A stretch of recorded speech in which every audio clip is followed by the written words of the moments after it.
The success of tomorrow's soy industry depends on the actions we take today. The future is here, and the time to move is now. Market Journal Television for Agricultural Business Decisions is a presentation of the University of Nebraska-Lincoln's Institute of Agriculture and Natural Resources in partnership with the Nebraska Rural Radio Association. Promotional support provided by the Nebraska Farmer Magazine and partial funding provided by the Nebraska Soybean Board and the Nebraska Corn Board.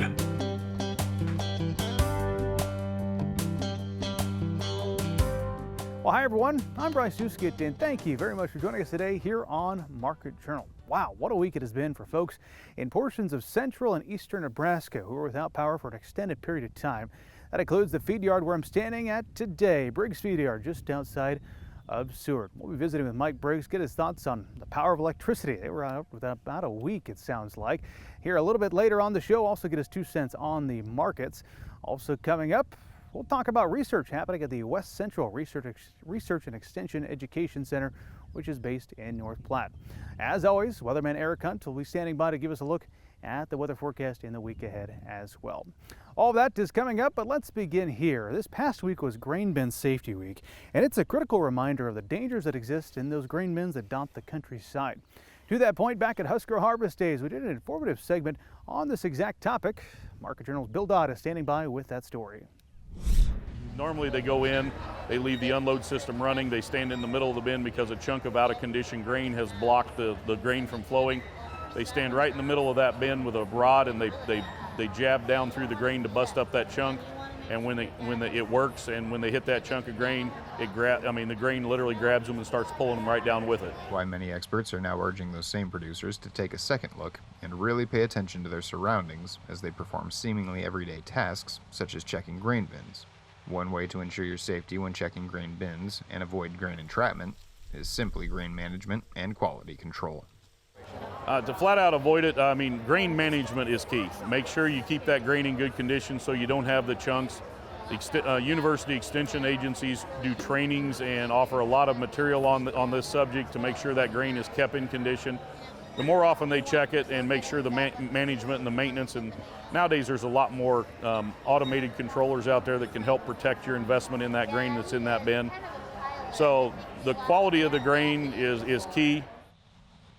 Another step you can take to bolster the safety of grain system workers is to install a lifeline in the roof of a grain bin to ensure entrapment doesn't become full-blown engulfment.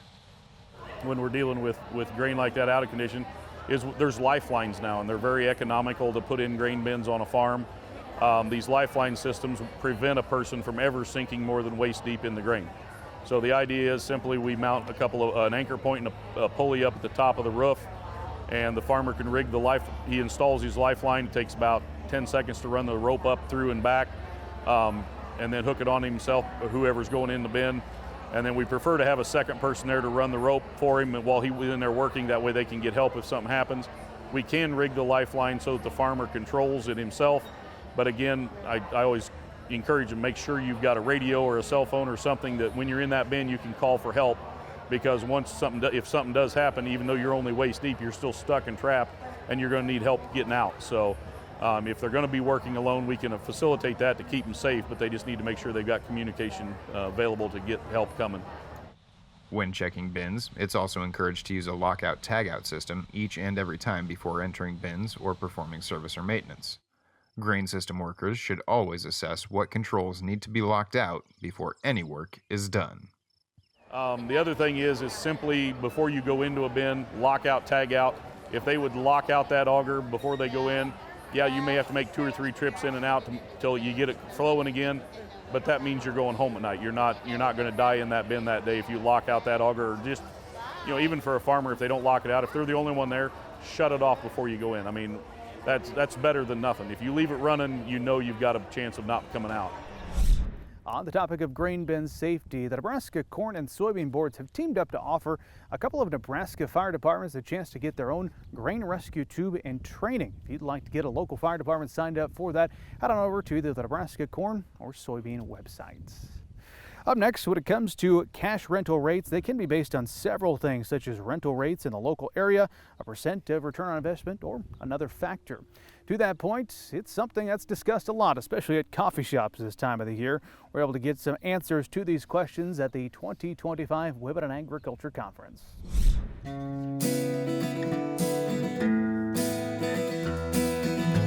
Well, I think the first thing impacting rates are the markets, and so it's a crazy time in agriculture right now with potential tariff wars, everything else is going on. So we need to be watching the markets. What else also affects it is, the relationships, how the farmability of that land. When I talk about farmability, I'm talking, am I farming nice straight rows that it's all nice and smooth, or am I farming terraces that I'm having to turn around every minute? That makes a big impact. Can the larger equipment fit into the small field?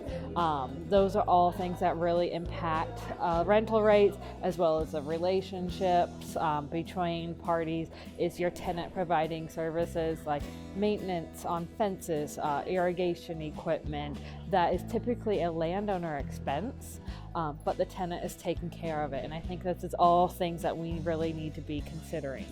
For anybody who's looking at renting out their agricultural land, I think the first decision a person needs to make is, how do they want to rent it out? Do they want to have a crop share agreement where they are part of the operation, they are a operator, they share in the risk? It has some tax benefits that way if you are retiring or stepping away or has done crop share in the past. Or do you want a simple cash lease arrangement where you pay an amount by the acre and it's a very straightforward process? What is your management expectations and goals, and how involved do you really want to be? The second one is, do you have somebody in mind that you want to rent it to? And what's more important? Is it taking care of the land that maybe you're not getting top dollar?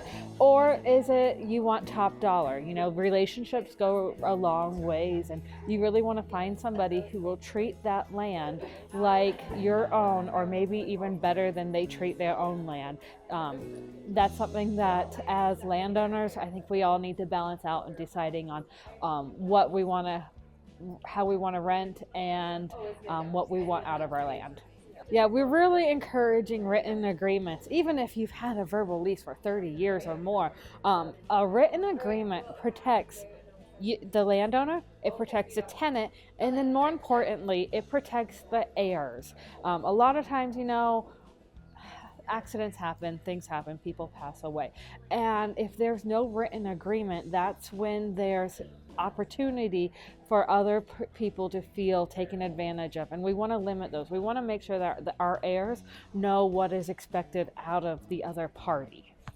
If you want to consult a lawyer, if you are starting a new lease, that's great. You can consult one. I think if you don't want to consult a lawyer, there are resources out there that you can find an example lease. aglease101.org has some example leases that you can pull for crop share, cash rent, pasture, all of those that you can base your lease off of, or you can even just fill in your information.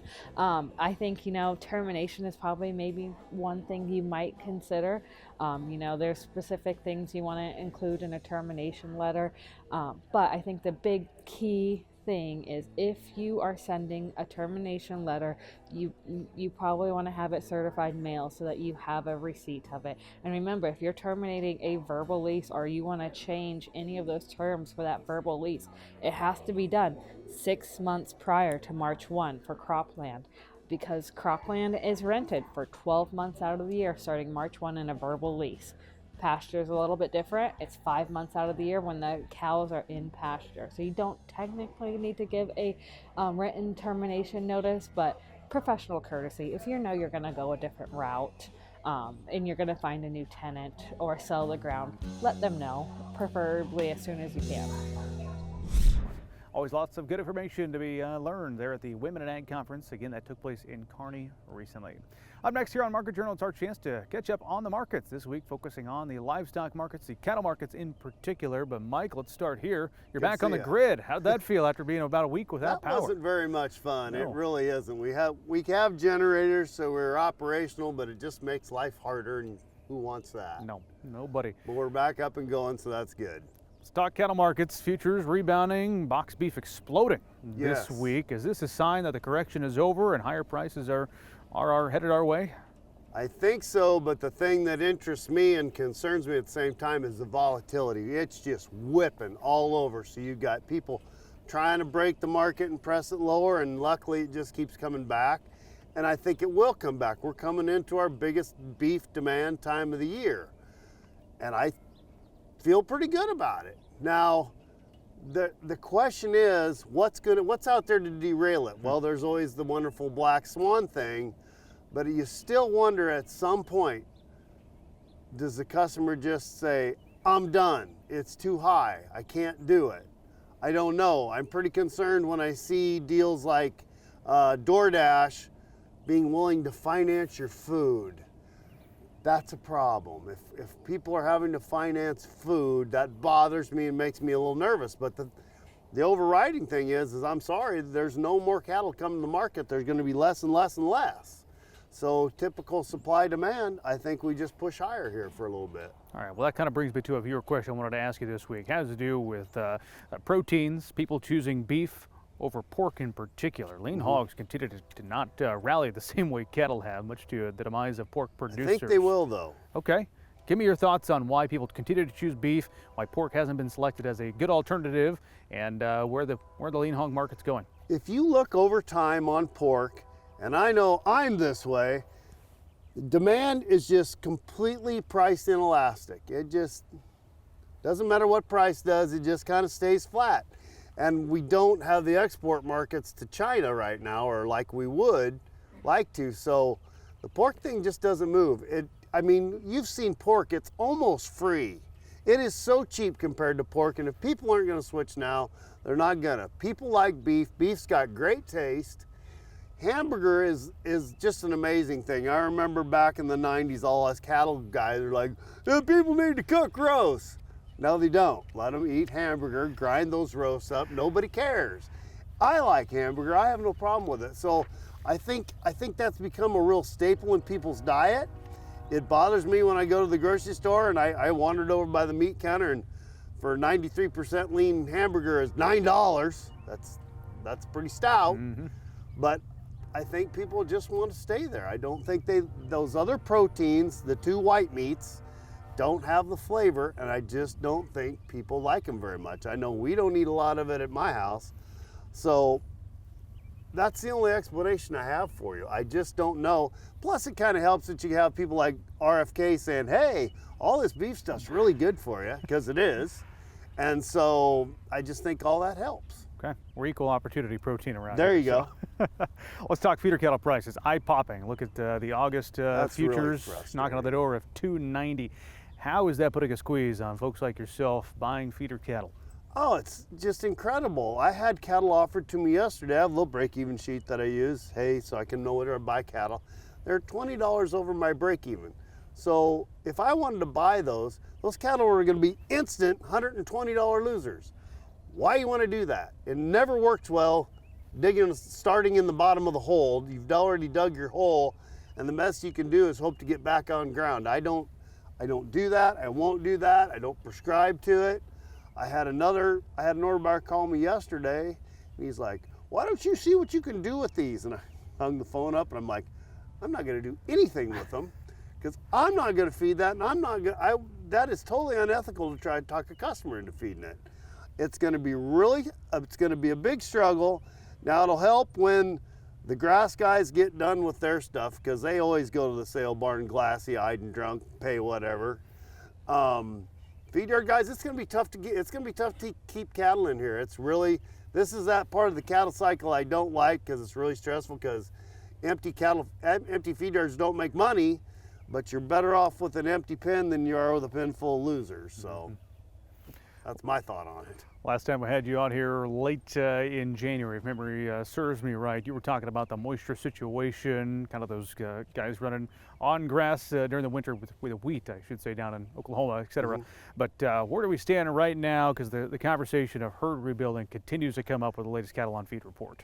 You know, we had a conversation about that the other day, and it was interesting because I've said, I've never gotten off this, ranchers don't keep expensive heifers, they sell them.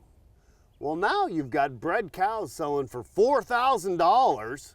How many years is that bred cow going to take to pay for herself? So now even at these prices, some ranchers are going, hey, my heifer's worth $1,700, $1,800, $2,000. That's half the price of that thing. I will keep my heifer, but it's not going to happen in the western part of the country because we're in drought. If we don't have grain and we don't have grass and we don't have feed for these cattle, it's not going anywhere. I have argued with my one broker all year. He just keeps going, this is just going to be like 14-15. It's just going to be like 14-15. No, it's not. It rained in 14. We had the biggest corn crop in history at that point. People replaced heifers, and then 215, the cattle were back, and it just went boom. It's not doing that. It's gonna extend this cattle phase a little bit because people can't replace. Now, the minute they can, you better look out. But at this point in time, I saw a map the other day. If you draw a line from Minneapolis down catty corner down into Texas, everything east of that line is supposed to have above normal precipitation. So corn should be reasonably priced, but all of the west of us are going to remain in a drought. And it's really tough for a lot of people already. So I don't see a lot of replacement coming. Always good to visit with Mike Briggs here at his feed yard just outside of Seward. Next week, want to let you know the U.S. Department of Agriculture is set to come out with their 2025 Planting Intentions Report. This is a widely studied report and certainly will have implications when it comes to the grain markets. Next week on the show, we'll be joined by a commodity broker as we break down all of those numbers. Up next, it's expanding its range in Nebraska. Dectes stem borer, a longhorn beetle native to central U.S., where its larvae attack soybean plants, and it's slowly expanding its range. Long considered a minor pest in the state, researchers are watching this more closely these days, and producers should be monitoring it as well. You can learn more about this soybean pest in the latest issue of the Nebraska Farmer. Up next is our chance to catch up with Eric Hunt from Nebraska Extension, also our chief meteorologist here on Market Journal. Eric, spring has officially sprung, but that doesn't always mean warm temperatures. We'll see here in the Cornhusker State as you look to the next week. I know we've got a chance for some moisture, but how about those temperatures as well? Thanks, Bryce. Mother Nature is going to cooperate with regards to precipitation, and hopefully a lot of you are getting some currently. Sunday afternoon looks to bring more precipitation across the state as another system moves through. Chance for light snow across the western half of the state with some chances of light rain across the southeastern quadrant of the state. I don't think Sunday is going to bring a significant amount of precipitation to anybody, and I think accumulations out here, if there are any, will be relatively light. But regardless, we are looking at a cool, raw day for the entire state, with temperatures also staying a little bit cool on Monday. We are looking at decent moisture, though, from this weekend. I do think the north central, northeastern section of the state has a pretty good chance of picking up an inch of moisture, or certainly a half inch, maybe an inch of moisture this weekend. I'm a little more skeptical of these precipitation totals across portions of south central and southeastern Nebraska. I do think the bulk of precipitation will be to the north of those areas this weekend. As we head toward Tuesday, we'll get a little break on Tuesday, but by Tuesday night, we're going to have another deep trough entering the western United States. I think we're looking at another area of low pressure developing in the lee of the Rockies and moving toward the east and northeast. And that's going to be a pretty good rainmaker, I think, for at least the eastern half of the state. Pretty good shot at getting half inch of moisture east of Highway 81, and I think even most of central Nebraska has a pretty good chance of picking up a quarter to half an inch. As we get in the Panhandle and into the portions of the Sandhills, this looks to be a decent chance of rain and snow, with certainly a good chance of an inch across portions of the Sandhills. Also going to be relatively windy during the day on Wednesday, so if we are getting some snowfall, there could be some reduced visibilities. I don't think we're looking at a blizzard, but certainly could be a little bit treacherous for travel in that area of the state on Wednesday. It will be relatively cool across most of the state this week, particularly the west, further north the west you go in the state, more likely the anomalies will be on the cool side. I do think everybody should get a chance to sneak in a day in the 50s and mid-60s as we head toward the later portion of the week. And the CPC does show warmer than average favor from the period of April 3rd to April 9th. I'll be honest, I'm a little skeptical of this, just based on some of the recent trends I've seen in the models, keeping a lot of troughs coming into the western and southwestern United States. I don't think that's looking at a significant blast of cold air, but with unsettled weather and some cloud cover, I do think we are looking at temperatures probably staying on the cool side as we head toward the second week of April, with anomalies probably going to be coldest as we head into the Panhandle. Precipitation, I think, will be above average for pretty much the entire country, and I feel pretty confident that we're going to have multiple chances for additional precipitation across our area of the country in the next couple of weeks. European model actually shows a pretty good chance of getting 2 inches of moisture here in the next 2 weeks, particularly areas along the north of I-80. Precipitation last week has been pretty sparse, but we did see a lot of improvement on the drought monitor as a result of the precipitation that we had from the blizzard and or whatever precipitation we had from that storm last week. So we now have a lot less area of the state in drought. We did see a little bit of degradation to severe drought across portions of the southern panhandle and portions of southwestern Nebraska. I do think that these conditions are probably a little bit worse than is currently depicted on the drought monitor. Soil moisture, we did see some significant improvements here across portions of eastern Nebraska getting into western Iowa this month of precipitation. Some degradation in the western portion of the state where we've had more warm, windy days, and certainly things are going south in a hurry across portions of the wheat belt. Soil temperatures across the state mostly in the 50s across western Nebraska with some warmer 40s east, and the temperature and precip rounded for the week ending March 22nd, 2025. Back to you, Bryce. All right, thank you very much, Eric. We appreciate that. Hopefully some beneficial moisture falling across the area. Up next, there are several areas in Nebraska where Nebraska Extension professionals are conducting really important research that's regional specific. To that point, this week on Market Journal, we're going to be looking at some of the work happening in North Platte at the West Central Research, Extension and Education Center. Here's an interview from our own Derek McLean. He's the Dean of Ag Research at the University of Nebraska-Lincoln. Good. So Julie, why don't you give me some background about your research program and what you're doing out at West Central? Yeah, so I work with integrated pest management for insect pests in field crops of Nebraska. For me in West Central Nebraska, that means quite a lot of corn, but I also get to work with soybeans, wheat, field peas, a variety of different crops. We're really interested in ways to manage the insect pests in the crops, but also really preserve and support the beneficial insects too. So those good guys that are out there in the field that will hopefully be eating some of our pests and helping us to protect the crop and support farmers. Excellent. So how does that wrap into, when you're doing that research, how does that wrap into your extension programming as well? So I really think about my program as always being bookended by the extension efforts. So everything starts with extension. What are the needs of our stakeholders? What are the problems they're experiencing? What are their challenges? What new insect has moved in? And we really develop our research objectives and projects based on those needs.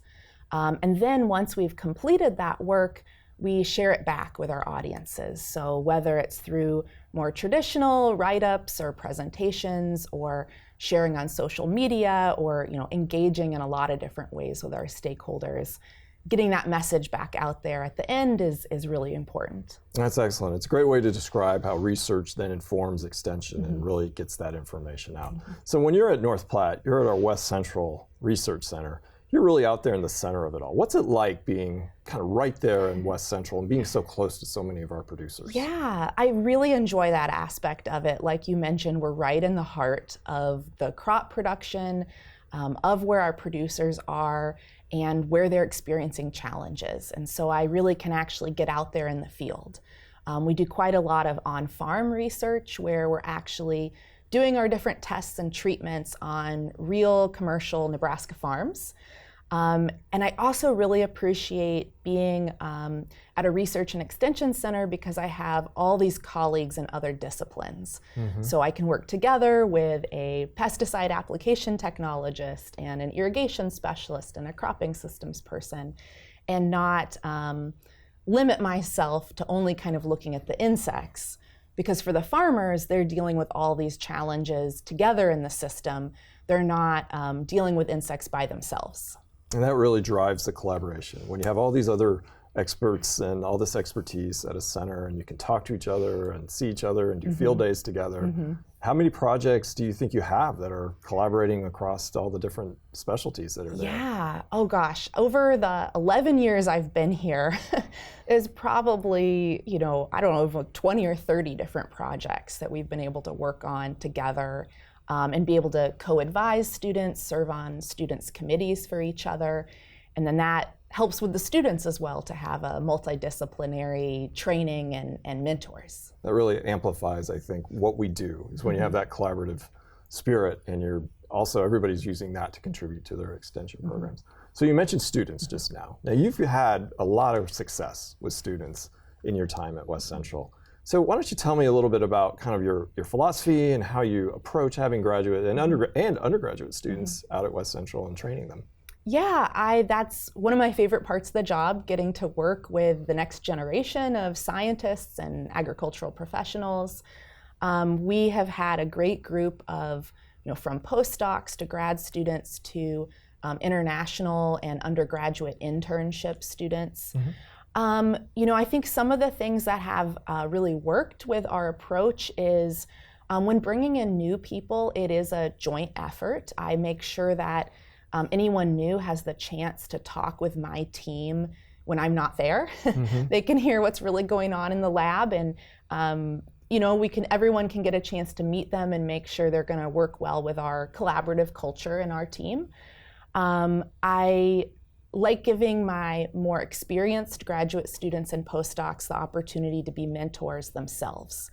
So there's some structure built in. Our undergraduate internship students get assigned a mentor within the lab. So they have not just me, but they have that person as well to go to and learn from. And then that student gets the mentorship experience as well. We have had a lot of success with bringing folks in for the field seasons, and then they put together a poster and get to present it at the Entomological Society of America conference. And then that helps them get their name out there, maybe connect with graduate programs, whether at Nebraska or at other universities. Thanks to Derek and Julie for that conversation. If you'd like to learn more about that research center and education center that is located in North Platte, visit westcentral.unl.edu. That is about all the time we have for this week's broadcast. A reminder, though, for you, if you did miss our full episode and want to go back and watch it, head on over to the Acres TV mobile app. You can just download that for free, whether you have an Apple device or an Android. Hope to see you next time. But until then, I'm Bryce Duskett, wishing you a safe and productive week. Join Market Journal online at marketjournal.unl.edu. You can also follow us on Twitter, Instagram, and Facebook. Promotional support is provided by the Nebraska Farmer Magazine. Market Journal is produced by the University of Nebraska-Lincoln's Institute of Agriculture and Natural Resources.